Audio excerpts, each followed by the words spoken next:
Gold ETF में से कौन सा ईटीएफ सबसे बेस्ट है, इस वीडियो में हम डिस्कस करेंगे। ईटीएफ इन्वेस्टिंग में सबसे इंपॉर्टेंट चीज होता है एक्सपेंस रेशियो, और इस वीडियो में हम 3 ऐसा ईटीएफ का नाम बताऊंगा जिसका एक्सपेंस रेशियो 0.30% के आसपास है।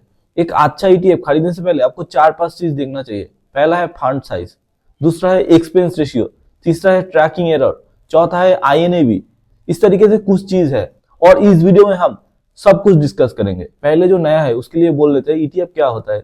ईटीएफ यानी एक्सेस ट्रेडेड फंड होता है, और ईटीएफ का काम होता है कोई इंडेक्स को कॉपी करना और उसके बराबर रिटर्न देना ही एक ईटीएफ का काम होता है। एक गोल्ड ईटीएफ गोल्ड का प्राइस को ट्रैक करते हैं, उसी तरह एक निफ्टी 50 ईटीएफ डायरेक्ट निफ्टी 50 को ट्रैक करने की कोशिश करते हैं। बहुत सारे बड़े बड़े कंपनी का गोल्ड ईटीएफ है, और इस कंपनी को भी बैकएंड में फिजिकल गोल्ड खरीदना पड़ता है, उसके बाद ही ये ईटीएफ लॉन्च कर पाते हैं। और इस ईटीएफ को पूरी तरीके से कंट्रोल करता है सेबी, इसलिए ईटीएफ मार्केट पे ट्रेड होता है। तो मार्केट पे बहुत सारे कंपनी का गोल्ड ईटीएफ है। एक तो है टाटा का गोल्ड ईटीएफ है, निप्पॉन इंडिया का गोल्ड ईटीएफ है, निप्पॉन इंडिया 20 बोल के गोल्ड ईटीएफ है, एसबीआई का गोल्ड ईटीएफ है, एचडीएफसी का है, आईसीआईसीआई का है, जेरोधा का है। तो इस तरीके से बहुत सारे कंपनी का गोल्ड ईटीएफ है, ग्रो का है। अगर हर एक ईटीएफ का रिटर्न देखा जाए लगभग सेम ही है, और सभी ईटीएफ ने अच्छा रिटर्न ही दिया है। लेकिन आपको सिर्फ रिटर्न देख के इन्वेस्टमेंट नहीं करना चाहिए। रिटर्न पे बहुत ज्यादा डिफरेंस नहीं है, अगर डिफरेंस भी है बहुत ही मिनिमम है और डेसिमल के अंदर है, तो सिर्फ रिटर्न ही देखना नहीं चाहिए। हर एक कंपनी का एसेट अंडर मैनेजमेंट और फंड साइज भी देखना चाहिए। तो एक एक करके हर एक ईटीएफ का प्राइस देखते हैं, और उसका सीएजीआर रिटर्न भी देखते हैं, और उसका टोटल एसेट अंडर मैनेजमेंट क्या है वो भी देखते हैं। तो मेरे पास अभी 25 ईटीएफ का टोटल लिस्ट है। तो फर्स्ट पे देखते हैं टाटा गोल्ड ईटीएफ का प्राइस क्या है। टाटा गोल्ड ईटीएफ का प्राइस रहता है 14.88 रुपये के आसपास। दूसरा निप्पॉन इंडिया ईटीएफ गोल्ड विस का प्राइस है 127 रुपये। तीसरा जेरोधा 24 रुपये, आईसीआईसीआई 131 रुपये के आसपास, एचडीएफसी 131 रुपये, एसबीआई 131 रुपये के आसपास। तो यहाँ पे देखा जाए सबसे जो लोएस्ट प्राइस का ईटीएफ है वो है टाटा गोल्ड ईटीएफ, दूसरा है जेरोधा, तीसरा है ग्रो ईटीएफ, ग्रो का ईटीएफ। तो दूसरा हर एक ईटीएफ का यहाँ पे सीएजीआर रिटर्न देख लेते हैं। सीएजीआर मतलब कंपाउंड एनुअल ग्रोथ रेट। हर एक ईटीएफ का एक साल का रिटर्न दिखा रहा है। पहला है टाटा ईटीएफ, इसका 1 ईयर रिटर्न है 76.99%। दूसरा है निप्पॉन इंडिया ईटीएफ गोल्ड विस, इसका रिटर्न है 76.42% के आसपास। तीसरा है जेरोधा, इसका रिटर्न है 76.81% के आसपास। चौथा है आईसीआईसीआई, इसका 76 पॉइंट के ऊपर है। और लास्ट में है यूटीआई, इसका भी रिटर्न है 76.58% के ऊपर। तो इस तरीके से रिटर्न में बहुत ज्यादा फर्क नहीं है, और फर्क भी है बहुत ही मिनिमम है, डेसिमल के अंदर फर्क देखने को मिलता है। और एक ईटीएफ देखने के टाइम पे सबसे जरूरी चीज होता है वॉल्यूम। तो यहाँ पे देख लेते हैं हर एक कंपनी का वॉल्यूम क्या क्या है। जितना वॉल्यूम ज्यादा है आप एक अंदाजा लगा सकते हैं उस ईटीएफ में बाई सेल ज्यादा हो रहा है। अगर हर एक दिन उस ईटीएफ पे वॉल्यूम ज्यादा रहता है, मतलब उस ईटीएफ पे हर एक दिन बाई सेल ज्यादा हो रहा है। वीडियो में कर रहा हूँ इस टाइम पे टाटा ईटीएफ का टोटल वॉल्यूम है 6 करोड़ 95 लाख। तो इतना ज्यादा टाटा ईटीएफ का वॉल्यूम है, मतलब इतना ज्यादा बाई सेल इस टाटा ईटीएफ पे हो रहा है। दूसरा है निप्पॉन ईटीएफ का 5 करोड़ 43 लाख के आसपास, तो इतना ज्यादा इस पे बाई सेल हो रहा है। तीसरा है जेरोधा 86,37,000 के आसपास। और सबसे लास्ट में है एसबीआई, इसका जो वॉल्यूम है 35 लाख रुपए के आसपास।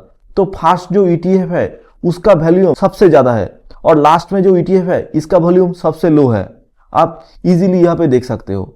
ये तो हो गए एनुअल ग्रोथ रिटर्न और वॉल्यूम के कंपैरिजन में मैंने देख लिया।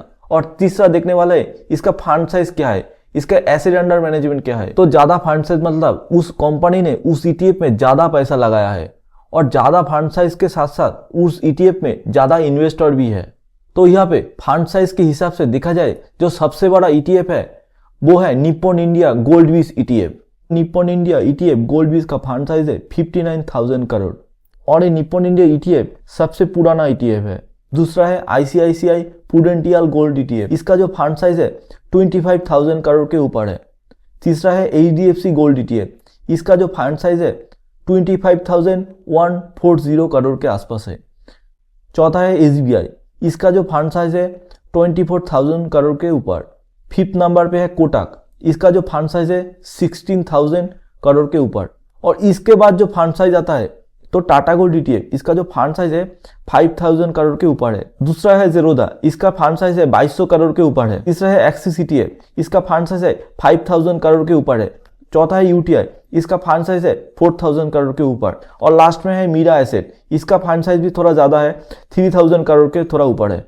अगर फंड साइज के हिसाब से कंपैरिजन किया जाए तो ये जो मैंने दो लिस्ट दिया हूँ इसके अंदर आप इजीली कंपैरिजन कर सकते हो, और इसके जो नीचे फंड साइज है उसको मैंने इस लिस्ट में नहीं रखा है। तो लास्ट में आपको इस तरीके से हार्ड एक डाटा देने वाला हो जिससे आप इजीली कंपैरिजन कर सकते हो। तीसरा जो चीज देखना है वो है एक्सपेंस रेशियो। एक्सपेंस मीन्स खर्चा, मतलब खरीदने के लिए आपका कितना पैसा खर्चा हो रहा है, वही है एक्सपेंस रेशियो। और एक्सपेंस रेशियो जितना कम हो सके उतना ही अच्छा है। एक्सपेंस रेशियो 0.50% के नीचे होता है तो अच्छा माना जाता है। तो निप्पॉन इंडिया ETF गोल्ड 20 इसका जो एक्सपेंस रेशियो है ये 0.80% के आसपास है। ये थोड़ा ज़्यादा है और ये पुराना भी है, इसका फंड साइज भी ज़्यादा है। इस तरीके से आप इसको देख सकते हो। दूसरा ETF यहाँ पे मैंने ICICI का ETF रखा हूँ और इसका एक्सपेंस रेशियो है 0.50% के आसपास है।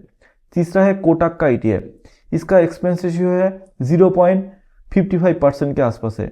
चौथा है HDFC ETF, इसका एक्सपेंस रेशियो है 0.59% के आसपास है। इसके बाद SBI ETF और इसका एक्सपेंस रेशियो है 0.70%। और लास्ट में है UTI mutual fund UTI gold ETF, इसका एक्सपेंस रेशियो है 0.51%। तो यहाँ पे अगर एक्सपेंस रेशियो के हिसाब से 0.50% के हिसाब से कंपैरिजन किया जाए, एक तो है ICICI का, दूसरा है कोटक, तीसरा है HDFC ETF का और चौथा है UTI का। इसके बाद देखते हैं सबसे जो लोएस्ट एक्सपेंस रेशियो वाला ETF है उसको देखते हैं। गोल्ड ETF के अंदर सबसे जो lowest gold ETF expense ratio है वो है टाटा गोल्ड ETF, इसका एक्सपेंस रेशियो है 0.38% के आसपास है। उसके बाद है ज़ेरोधा ETF, इसका एक्सपेंस रेशियो है 0.33% के आसपास है। तीसरा ETF है मीरा एसेट, इसका एक्सपेंस रेशियो है 0.35% के आसपास है। और साइड में मैंने हर एक ETF का फंड साइज रखा है। तो टाटा गोल्ड ETF का फंड साइज है 5600 करोड़ के आसपास। उसके बाद आता है ज़ेरोधा, इसका फंड साइज है 2000 करोड़ के आसपास। तीसरे नंबर पे आता है मीरा एसेट, इसका जो फंड साइज है 3300 करोड़ के आसपास है। मैंने वीडियो के शुरू में ही बोला था 0.30% एक्सपेंस रेशियो वाला 3 ETF का नाम बताऊंगा, तो यहाँ पे 3 गोल्ड ETF का नाम भी बता दिया। अगर कोई एक्सपेंस रेशियो के हिसाब से कंपैरिजन करना चाहते हैं तो इस लिस्ट पे वो इजीली देख सकते हैं और इस लिस्ट को हम वीडियो के एंड में दे देंगे। तीसरा ट्रैकिंग एरर। ये ट्रैकिंग एरर क्या है? पहले मैंने एक्सपेंस रेशियो बोला, अब ट्रैकिंग एरर बताने वाला हूँ। ट्रैकिंग एरर जितना कम हो सके एक ETF के लिए उतना ही अच्छा है। ETF यानी एक्सेस ट्रेडेड फंड कोई ना कोई इंडेक्स को कॉपी करता है, जिस तरीके से निफ्टी 50 को निफ्टी 50 ETF ने कॉपी करता है और निफ्टी 50 के बराबर का रिटर्न देने का कोशिश करता है। उसी तरीके से गोल्ड ETF ने भी गोल्ड के बराबर रिटर्न देने का कोशिश करता है। मान लीजिए निफ्टी 50 एक साल में 10% बढ़ा है और इसका जो निफ्टी 50 का ETF है उसको भी 10% बढ़ना चाहिए, लेकिन वो नहीं बढ़ेगा। वो मान लीजिए 9.80% बढ़ा है। तो इन दोनों का जो डिफरेंस है वही है ट्रैकिंग एरर। देखने को ये चार्जेस छोटा लग सकता है, लेकिन ट्रैकिंग एरर उससे ही बनता है। और 4-5 और भी कारण है ट्रैकिंग एरर होने का। तो गोल्ड में भी ऐसा ही होता है। गोल्ड का एक्चुअल प्राइस को एक गोल्ड ETF ट्रैक करने की कोशिश करता है और इसका जो डिफरेंस आता है वही है ट्रैकिंग एरर। और ये ट्रैकिंग एरर जितना कम हो सके एक ETF के लिए उतने ही अच्छा है और एक इन्वेस्टर के लिए अच्छा है। कंपनी का नाम के साथ उसका ट्रैकिंग एरर का भी लिस्ट दिया हो। पहला है टाटा गोल्ड ETF, इसका ट्रैकिंग एरर यहाँ पे नहीं मिला है, इस साइट पे नहीं मिला है और मैंने बहुत कोशिश करने के बाद भी इसका ट्रैकिंग एरर नहीं मिल पाया मेरे को। दूसरा है Nippon India ETF, Nippon India gold ETF, इसका ट्रैकिंग एरर है 0.24%।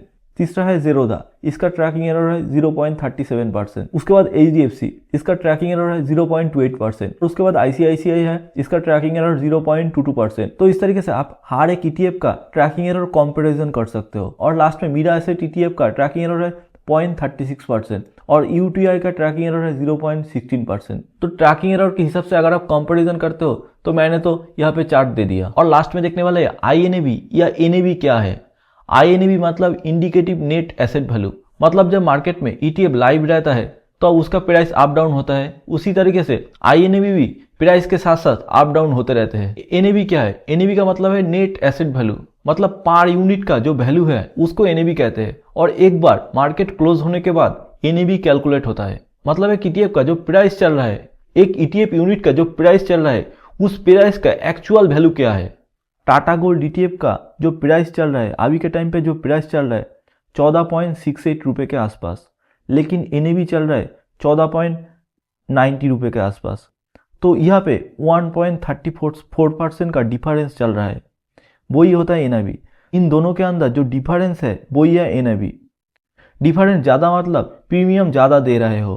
दूसरा है निप्पॉन इंडिया गोल्ड ETF, इसका जो प्राइस चल रहा है 125.19 रुपये के आसपास और इसका जो NAV चल रहा है 127.16 रुपये के आसपास। तो इसका जो डिफरेंस है 1.57%। तीसरा है ज़ेरोधा, इसका प्राइस चल रहा है 24.16 रुपये के आसपास और इसका NAV चल रहा है 24.26 रुपये के आसपास।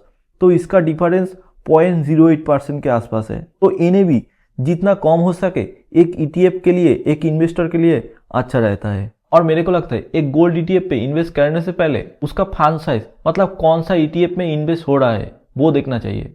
दूसरा है CAGR रिटर्न, 1 साल में 2 साल में कितना रिटर्न दिया है वो देखना चाहिए। तीसरा है एक्सपेंस रेशियो।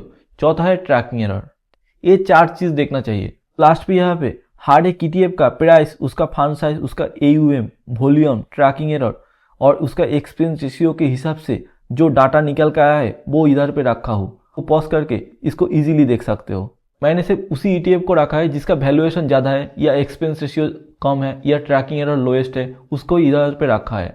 तो एक गोल्ड ETF पे इन्वेस्ट करने से पहले कौन सा चीज़ देखना चाहिए, उसका एक डिटेल एनालिसिस यहाँ पे किया हो। अगर इस वीडियो को थोड़ा सा भी पसंद आता है तो वीडियो को लाइक करके एक कमेंट जरूर कर देना और चैनल को सब्सक्राइब जरूर कर लेना। और आपको कौन सा ETF अच्छा लगा है उस ETF का नाम कमेंट पे जरूर लिख देना। Thank you.